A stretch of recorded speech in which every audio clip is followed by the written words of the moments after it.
निर्मल शिक्षक प्रशिक्षण महाविद्यालय हिंडौन सिटी में आपका स्वागत है। आज हम आपको शारीरिक शिक्षा एवं योग विषय के अंतर्गत शारीरिक शिक्षा का भारतीय इतिहास, इससे पहले वाली वीडियो में मैंने आपको बताया था कि प्राचीन काल में शारीरिक शिक्षा कैसी थी, उसका महत्व क्या था। अब भारत की बात करते प्राचीन काल में, तो क्योंकि भारत का विकास ही ईसा से 3000 वर्ष पूर्व हुआ था। इससे पहले कई और सभ्यताएं आई, संस्कृतियां आई, ठीक है। तो उन सब का अपना एक अलग कल्चर थी, उनका रहन सहन, उनका खान पान। लेकिन उस समय भी शारीरिक शिक्षा का रोल था, खेलों का महत्व था। आज भी हम जो खेल ईसा से 776 ईसा पूर्व ओलंपिक है, उसको आज भी मना रहे हैं। ऐसे ही बहुत सारे खेल थे जिनका मैंने अभी आपको पिछली वीडियो में वर्णन किया। अब इससे आगे जब हम आते हैं कि भाई भारत, जब नाम हमारा है भारतीय, और हम भारत का जहां उद्भव मानते हैं कि ज़्यादा तो इसका इतिहास कहीं है नहीं, ऐसा माना जाता है कि भारतीय प्राचीन भारत में शारीरिक शिक्षा के विषय में किसी भी साहित्य में अधिक जानकारी नहीं है। कोई है ही नहीं शारीरिक शिक्षा का प्राचीन कालीन भारतीय इतिहास में। प्राचीन भारत का इतिहास लोक कथाओं में, पुरानी गाथाओं में, व्याख्यानों पर आधारित है। यानी पहले जो राजा महाराजा, उनके बारे में हम जो बुजुर्ग है वो बताते गए हैं, मौखिक है, वो ही सब कुछ आधार मान लिया गया। देखो, इतिहास जो होता है वो लिखित होता है, और लिखित होता है तो उसको हम ऑथेंटिक मान लेते। लेकिन जब चीजें एक पीढ़ी से दूसरी पीढ़ी को ओरल रूप में ट्रांसफर हो, ओरल मौखिक, अरे साहब हमारे जो बुजुर्ग थे वो ऐसे थे, वो ऐसे नाल उठा लेते थे, इतना किलो वजन उठा लेते थे। जैसे आज आप कई चीजों को हम इस तरह की हैं जिनको आप सुन के ऐसे कह रहोगे कि ऐसे भी लोग थे क्या। तो उसका तो इतिहास है, उसका तो म्यूजियम में उनके सामान रखे हुए हैं। आज महाराणा प्रताप जो राजस्थान के वीरों में एक अद्भुत अपना पहचान रखते हैं, और जिन्होंने लास्ट टाइम तक मुगलों का कभी आधिपत्य स्वीकार नहीं किया, उनका जो फिजिकली फिटनेस थी उसके बारे में सुनकर लोग बड़ा अचंभा करते हैं। कई लोग विश्वास ही नहीं करते। 7.5 फुट की लंबाई कितनी होती है, यानी ये मेरे से और इतना, एक हाथ जो है मेरा यहाँ कोहनी तक, इतने ऊंचे, और अब ये लगा लो मेरा हाथ ऊपर जा रहा है जहां तक, इतना ऊंचा लंबा व्यक्ति, मतलब इतना लंबा व्यक्ति। और हष्टपुष्ट की जहां बात आती है, 80 किलो की तलवार, 80 किलो का उनके जो है कवच, और उसको चलाते भी थे। और उस घोड़े को भी दाद देनी पड़ेगी, वो इतना वजन लेकर इतना फास्ट दौड़ता था और इशारे पे चलता था, जितना चाहे उतनी फलांग लगा सकता था। हाथी के ऊपर उसने अपने पैर लगा दिए, और वहां युद्ध में महाराणा प्रताप को बहुत कई ऐसी विजय दिलाई। तो ये सब जो कारनामे हैं ये हमें रिटन वे में है, और उनके अवशेष, उनकी जो शस्त्र हैं वो आज भी म्यूजियम में है। इतने वेट के हैं कि नहीं, देख लो आप जाके। तो वो ऑटोमेटिक हमें, भाई इतिहास कई बार ऐसा होता है कि जिससे हम बिलीव करने में कई बार ऐसा लगता है कि ऐसा था या नहीं था। आज हमारा जो बहुत पुराना इतिहास है, पहले वेद आए हमारे सबसे, तो वेदों में जैसा लिखा हुआ है, संस्कृति जिस तरह से है, वर्ण व्यवस्था जिस तरह से है, उसको हम फॉलो कर रहे हैं क्योंकि वेदों में लिखा हुआ है, वो हमारे पवित्र ग्रंथ है, ठीक है। धीरे धीरे करके कई सभ्यताएं आई, कई संस्कृतियां आई, कई काल आए, मुस्लिम काल और राजपूत काल और ये वो। तो उनके अंतर्गत हमारे उसी के अकॉर्डिंग शारीरिक शिक्षा का जब हम पहला सबसे काल माने तो वो है वैदिक काल। जिसका नाम वैदिक काल है उसको हम ऐसे समझे तो जिस काल में वेदों की रचना हुई हो वो वैदिक काल कहलाता है। तो वैदिक काल का अपना एक महत्ता आर्य जाति का वर्णन मिलता है। इस समय आर्य जाति थी वैदिक काल में, जो मध्य एशिया से आकर भारत के गंगा और सिंधु के मैदान पर आकर बस गए। आर्य जाति के लोग नदी के किनारे बस गए, गंगा और सिंधु नदी के किनारे पर। आर्य लोग ऊंचे कद काठी के थे, हष्टपुष्ट मनुष्य थे। कृषक का जीवन, खेती करना उनका काम था। भेड़ बकरियां पालते थे। इस काल में शारीरिक शिक्षा हेतु निम्नलिखित वर्णन मिलता है।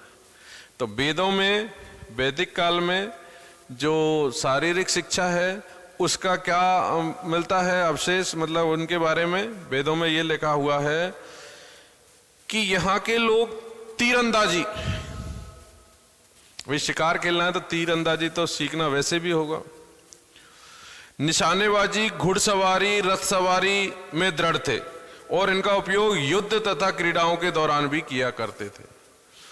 युद्ध भी होते थे इस समय और क्रीड़ा मीन्स खेल प्रदर्शन भी हुआ करते थे।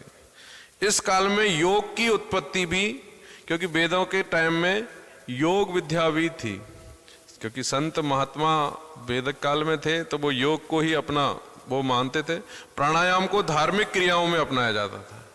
जो प्राणायाम करते हैं हम, इसको जैसे ओम का उच्चारण है तो वो धार्मिक क्रियाओं में एकदम मन को एकदम एकांत में करके और पूरा भजन, ध्यान, तप, इनको अपनाया जाता था। इस शरीर के दृढ़ीकरण यानी हष्टपुष्ट शरीर तथा मन को विकसित करने के लिए योग आसनों का अभ्यास अनिवार्य माना जाता था। यानी योग का काफी प्रचुर मात्रा में उस समय व्यवस्थाएं थी। योग को वेटेज ज्यादा था, क्योंकि जब जिस काल में वैदिक काल है नाम उसका, तो उसमें ऑटोमेशन में ही आध्यात्म था, और जहाँ आध्यात्म है वहाँ योग है, वहाँ प्राणायाम है, वहाँ ऐसी शक्ति है जो गॉड को मिलवाती है, भगवान के प्रति एक रूप करवाती है। तो वो ध्यान, वो योग का ही एक चरण है।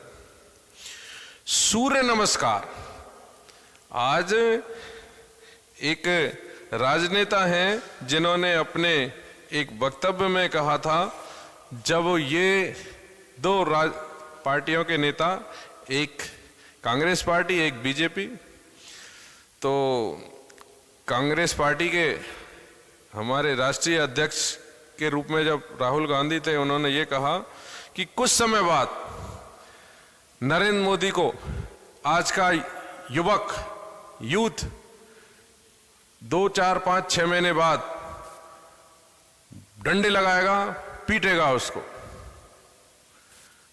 तो मोदी ने कहा चलो आपने एडवांस में कह दिया, 5-6 महीने तक मैं अपने आप को ज्यादा सूर्य नमस्कार करके हष्ट पुष्ट कर लेता, जिससे मेरे डंडे पड़ेंगे तो मैं अपने आप को मजबूत तो महसूस कर। यानी सूर्य नमस्कार वेदों के टाइम से चलने वाली एक व्यायाम की प्रक्रिया है, शारीरिक शिक्षा का एक साधन है, जो आज भी हमारा आज का भारत का सबसे बड़ा नेता, सबसे बड़ा ही कहलाएगा, प्रधानमंत्री है पहली बात तो, और कद्दावर नेता है, देश विदेशों में अपनी एक पहचान है। वो ये कहता है कि सूर्य नमस्कार सबसे बेस्ट एक्सरसाइज है। जितने भी यौगिक क्रिया हैं उनमें सबसे बेस्ट एक्सरसाइज सूर्य नमस्कार को माना है। तो जो सूर्य नमस्कार आज बेस्ट है वो उस समय ही एक्टिवेशन में था वैदिक काल में, और वैदिक काल को माना है ईसा से 2000 से 1000 ईसा पूर्व तक।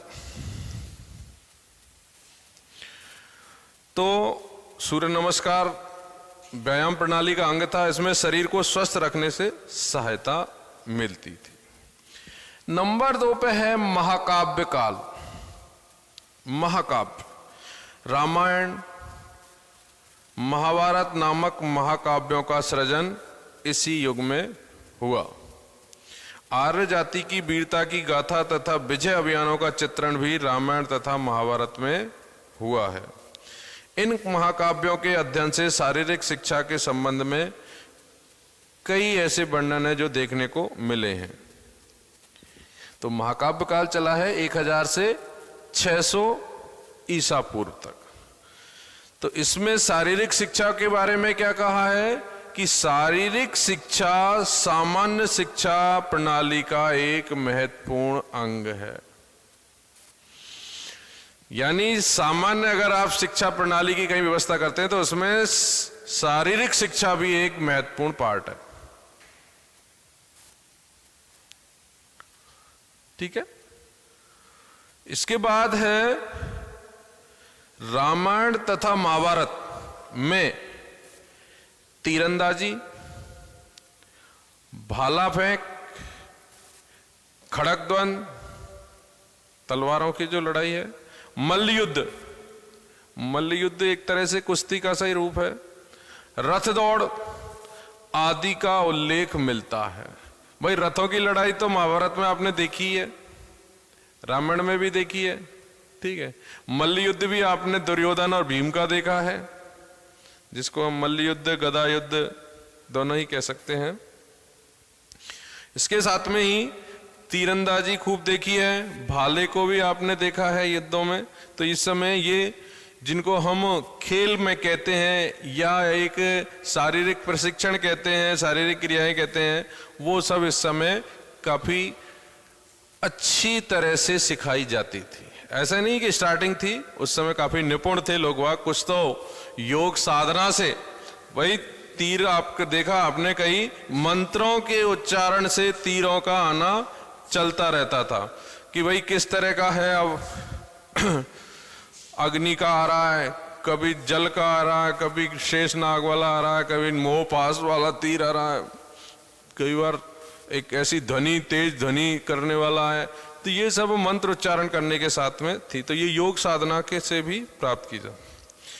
शस्त्रों के संचालन तथा अपने व्यक्तिगत शौर्य में, अपना व्यक्तिगत शौर्य यानी स्वयं के अंदर इस तरह की वीरता दिखाना। राम, लक्ष्मण, भीम ये पॉपुलर हैं। लक्ष्मण की वीरता भी आपने देखी होगी, चाहे आप सुफनका वाले मैटर में देख लो, चाहे इंद्रजीत से लड़ाई में भी घायल जरूर हो गए, लेकिन उन्होंने बढ़ चढ़े, गुस्सा बहुत तेजी की थी उनकी, और लड़ाई में वो बहुत तेज रहते थे। तो राम, लक्ष्मण, भीम, भीम भी युद्ध में बड़ी कौशल प्राप्त था उनको। कृष्ण, कर्ण, कर्ण के बराबर भी कोई जो धनुर्विद्या में निपुण नहीं था। द्रोणाचार्य गुरु थे और बहुत बड़े तीरंदाज थे। रावण, मेघनाथ आदि का पराक्रम श्रेष्ठ माना गया है। वही इन्होंने अपने शारीरिक जो कौशल है, कौशल ही कहलाएंगे, कौशल से तात्पर्य है कि उनको जो कौशल तीरंदाजी का है, उसमें यह मुख्य बात थी कि वो उस पराक्रम में माहिर थे। तीरंदाजी में अर्जुन, अर्जुन भी बहुत बड़े महारथी थे, और मल्ल युद्ध में भीम, इनका भी विशेष नाम था। और चक्र चलाने में शिशुपाल का वध, चला दिया चक्र, गर्दन अलग। और हल संचालन में, हल कौन जोता था? दाऊ जी, कृष्ण के भाई बलराम आदि योद्धा इस काल में ही थे। कौन से काल में? महाकाव्य काल में। इस काल में अस्त्र शस्त्रों के कौशल प्रशिक्षण का कार्य सामान्य शिक्षक ही कर देता था। ज्यादा इसके लिए स्पेशलाइजेशन की जरूरत नहीं, सामान्य शिक्षक ही इन सारे शस्त्रास्त्रों को सिखा देता। गुरुकुल थे, इस समय गुरुकुलों का में शिक्षा ली जाती थी। 25 वर्ष की आयु में विद्यार्थी शारीरिक, मानसिक, बौद्धिक तथा रण कौशल में प्रशिक्षण पाते थे। भाई गुरुकुल जाके गुरु माता, गुरु जी के यहाँ पूरी तरह इस तरह से जीवन यापन था, घर से भेज देते थे, और वहीं जैसी भी वहाँ सुविधाएं हैं वो उनको आप, और असुविधा है उनको भी आप मैनेज करना आपका काम था। एज ए एक शिष्य के रूप में। जैसे मान लो खाने के लिए खाना कहाँ से आएगा, तो भीख मांग के लाना है तो लाना है, चाहे तुम राजा के ही बेटे हो। तो वो परिस्थितियां, भाई राजा का बेटा कहीं भीख मांगेगा तो नहीं, उस समय आप एक प्रशिक्षणार्थी हैं। आपके अंदर ऐसे कोई भाव नहीं आने चाहिए कि आपके अंदर बहुत बड़ा राजा का बेटा हूं तो मुझे किसी तरह का कोई लेना देना नहीं। वो तो कठिन परिश्रम है, वो करना ही पड़ता था। सम्राटों तथा उच्च अधिकारियों को आखेट नामक खेल काफी लोग, आखेट मीन्स शिकार। जो बड़े राजा थे, उनके सेनापति थे, उनको युवराज थे, उनको आखेट खेलने का भी बड़ा शौक था। जैसे शिकार करना है, कोई जानवर है उसके पीछे भाग रहे हैं और उसको लास्ट में पकड़ के लाना। शारीरिक तथा मानसिक विकास के लिए नृत्य को एक महत्वपूर्ण क्रीड़ा माना जाता था। अब एक तो इंटरटेल के लिए भी नृत्य आवश्यक था, उस समय भी नृत्य का एक अपना कार्यक्रम था और उसको शारीरिक तथा मानसिक विकास के लिए माना जाता था। सामान्य नागरिकों में कुश्ती का व्यापक प्रचलन था और सामान्य जो लोग थे उस समय में, महाकाव्य काल में, वो कुश्ती, ये जो मैं बता रहा हूं मैं तीरंदाजी, ये तो बड़े लोगों में जो एक एज ए VIP लोग कह लो आप, या इनको जो हाइलाइटर हैं, ये सेलिब्रिटी टाइप के लोग थे। भगवान ने महाभारत काल के जितने भी पात्र हैं, रामायण काल के पात्र हैं, ये तो सेलिब्रिटी हैं। बाकी आम जनता है वो कुश्ती जैसे खेल को ज्यादा प्रेफर करती थी।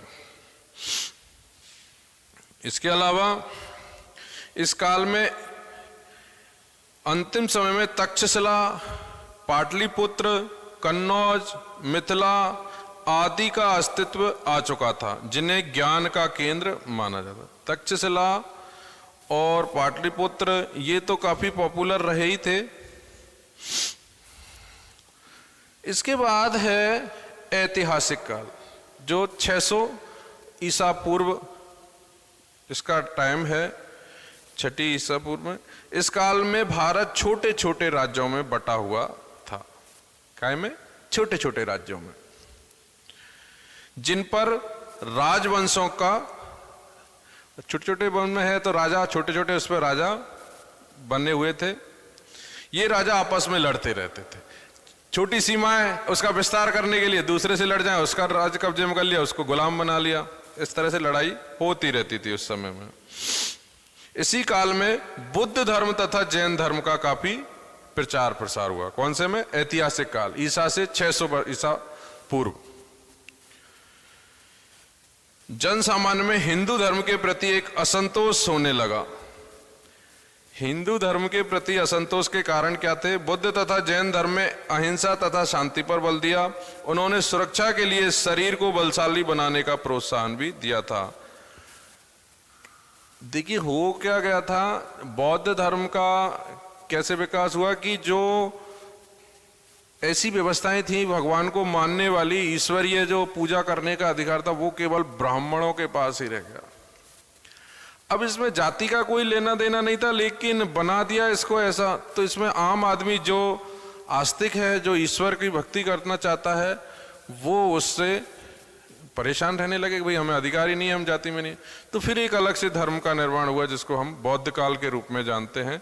बौद्ध काल में सारी व्यवस्थाएं अध्यात्म को माना जाता था और सारी बातें वही थी, लेकिन जो पूजा करने वाला है, वेद पढ़ने वाला है, वो जरूरी नहीं है ब्राह्मण हो, केवल संत रहना चाहिए। उसकी वैचारिक रूप से वह उसकी मानसिकता संत की जैसी होनी चाहिए।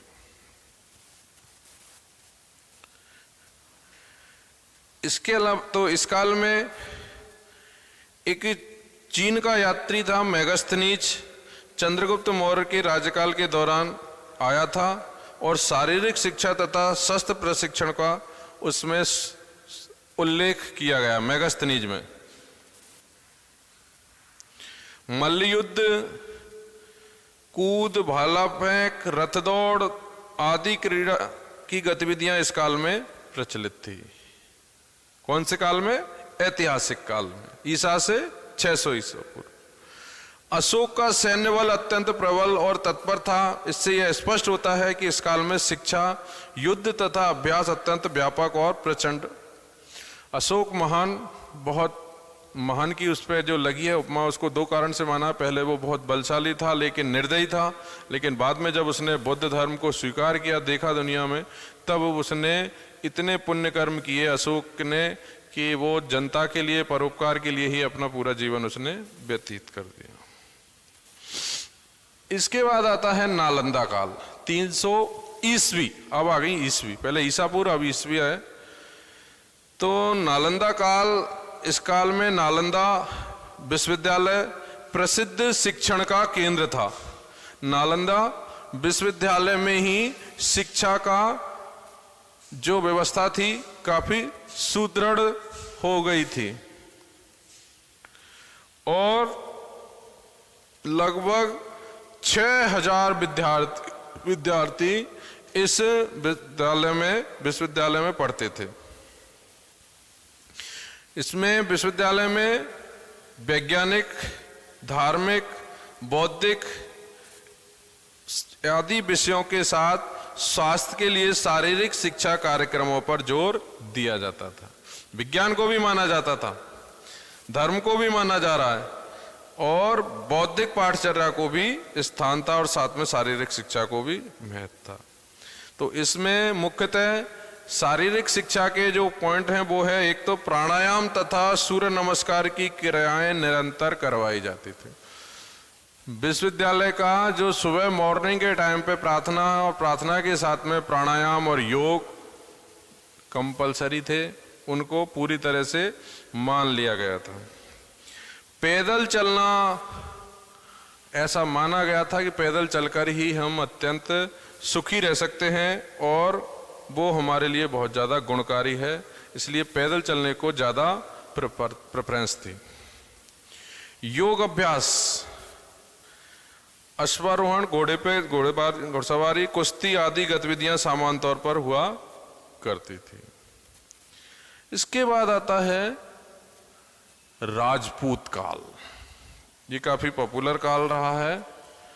राजपूत काल 300 से 1200 ईस्वी तक चला। इस काल में हिंदू धर्म का दोबारा से उदय हुआ। इसे शौर्य काल भी कहा जाता है। राजपूत काल को दूसरा शौर्य काल के नाम से जाना जाता था। राजपूत बड़े हठी स्वभाव के थे जो कई कबीलों में बटे हुए थे और वो एक दूसरे से लड़ते भिड़ते रहते थे।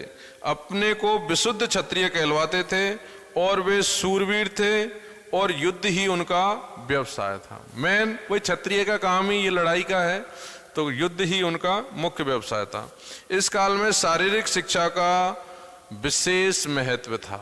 अब वो किस तरह से थी शारीरिक शिक्षा राजपूत काल में, उसका वर्णन सुनाते हैं कि राजपूत के बच्चों को कटार तथा खड़ग चलाने का पाठ बचपन से ही पढ़ाया जाता था।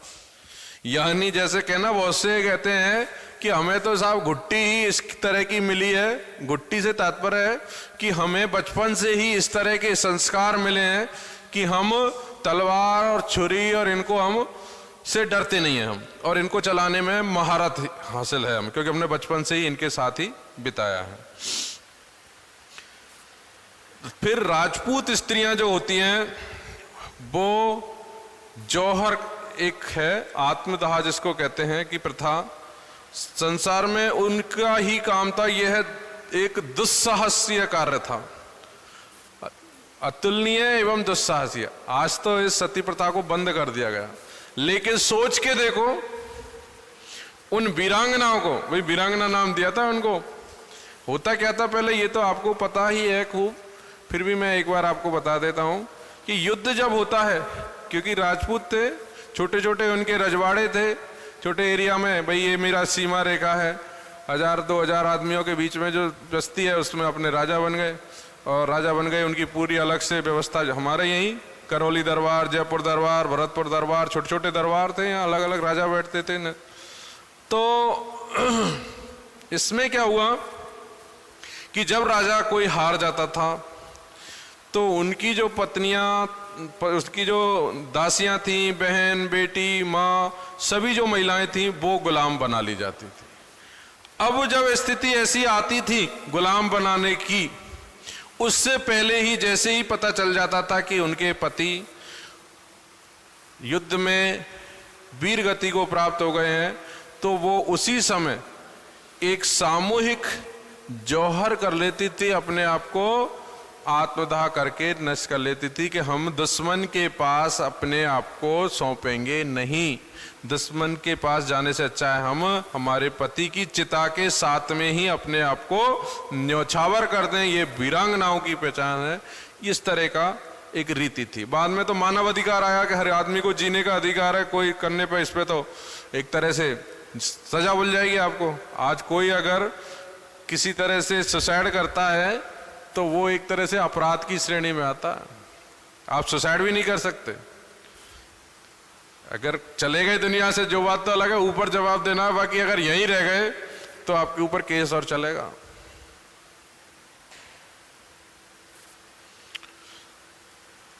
तलवार से एक बार में किसी पशु का सिर धड़ से अलग कर देना। फिल्म देखी होगी एक क्षत्रिय, धर्मेंद्र, विनोद खन्ना, फिर उनके बेटे होते हैं सन्नी देओल, संजय दत्त। बड़ा आक्रामक रूप है साहब क्षत्रियों का, नाम ही फिल्म का क्षत्रिय है। पशु बलि, उसमें होड़ मचना, कौन एक ही बार में अलग कर देगा। जयकारे बोल रहे हैं, जनता जय बोल रही है, फला राजा साहब, फला यूं। तो ये एक उस समय टशन था, टशन कहलाता है उस समय, राजा महाराजाओं का अपना एक टशन था।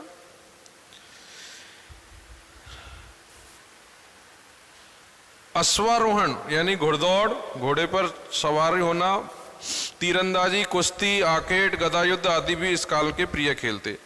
धार्मिक मेले भी लगते थे। संगीत तथा नृत्य राजपूत जीवन के अभिन्न अंग थे। सबसे बड़ा तो आज जो राजपूतों ने कहीं अपने आप को, वैसे राजपूत अपने आप में ही बहुत बलिष्ठ, देश के प्रति बहुत, अब ये तो कुछ लोग भारमल जैसे जो हैं उन्होंने जरूर अपने आप को नीचा दिखवाया है, जो जल्दी से अपना आधिपत्य मुगलों का उन्होंने बर्दाश्त किया। और बाद में बहुत सारे ऐसे हैं जो अपनी बच्चियों की शादी कर दी। लेकिन मोस्टली राजपूतों का जो इतिहास है वो बहुत वीर थे। वो अपनी जान दे सकते थे, लेकिन सर झुकाने का उनको कोई वो नहीं था कि वो सर झुका के अपना कोई राज ले लें।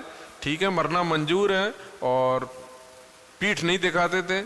ये सारी इनमें एक खासियत थी। तो उसी को मद्देनजर रखते हुए वैसे आज जो स्थिति है, मोस्टली जो राजपूत हैं उन्होंने अपना सर्वस्व जो यानी खत्म किया है अपने आप को, वो है उसके पीछे मदिरा। जानते हो मदिरा? मदिरा पान मीन्स शराब, जिसको ये शान मानते थे। नृत्य और उसमें शराब, ये जो इनके शौक थे, इन्हीं शौकों ने आज राजपूत जो राजा हुआ करते थे, राजपूतों के ही पास थे टोटल जो रजवाड़े थे, वो सारे रजवाड़े खत्म हो गए और राजपूत केवल और केवल सिमट के रह गए। इसके पीछे कर्म भी जरूरी था। भाई जब राजाओं के रजवाड़े गए तो आपको एक अपनी पहचान बनाने के लिए कुछ ऐसे कार्य करने होते थे जिससे आपकी एक पहचान बनती। तो मोस्टली लोगों के लिए बता रहा हूँ, आज आप उसी पुराने अंदाज में मूंछों पे चावल देके और काम नहीं कर रहे हैं, बैठे हैं।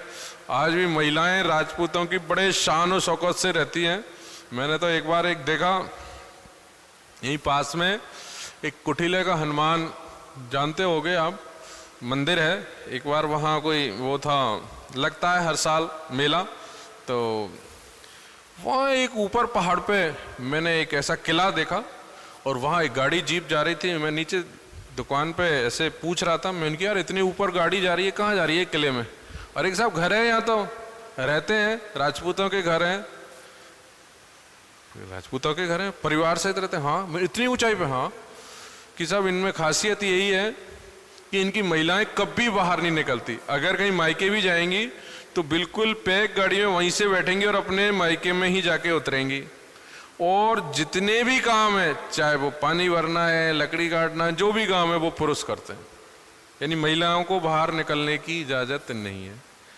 पहले इस्लाम में था ऐसा पर्दा प्रथा, लेकिन राजपूतों ने भी अपने आप को इस तरह से ही पत्नियों को बड़े से रखना और वो प्रथा आज भी अपनाए हुए हैं। अब इसके फायदे और नुकसान तो ये है कि आज जहां हम महिलाएं कंधे से कंधा मिला के चल रही हैं, आज शादी और विवाह का सभी जातियों में एक ही पैटर्न हो गया है कि लड़का अगर नौकरी पे है तो पहले उसकी प्रेफरेंस लड़की की पोस्टेड लड़की, नौकरी वाली लड़की लेने की होगी। अब जो पर्दों में बैठी हैं वो कैसे नौकरी लेंगी, उनको तो बाहर निकलने की परमिशन नहीं है। अब बैठे पढ़े लिखे लड़के शादी वो नौकरी वाले लड़के मिलने नहीं, क्योंकि उनकी पहली प्रेफरेंस ये रहती। हालात अभी एक लेटेस्ट घटना बता रहा हूँ, कल या परसों की, हमारे यहाँ कॉलेज में ही एक काम कर रहा है, उसका मार्बल का नीचे घिसाई का। मेरे पास आया, गुरुजी बेटी की 10वीं पास कैसे हो, कोई व्यवस्था करवाओ। मैंने भैया मेरे पास 10वीं पास का क्या, नहीं साहब कहीं से कोई बात हो। तो चलो मैंने कहा यार कहीं बात करेंगे, बहुत ऐसे गिड़गिड़ा रहा था। मैंने कहा यार कहीं 10वीं हो जाएगा, कि हाँ साहब हो जाए, वहाँ से हो जाती है और आप तो इतना पैसा खर्च होगा। मैंने की चलो बढ़िया है, लाओ।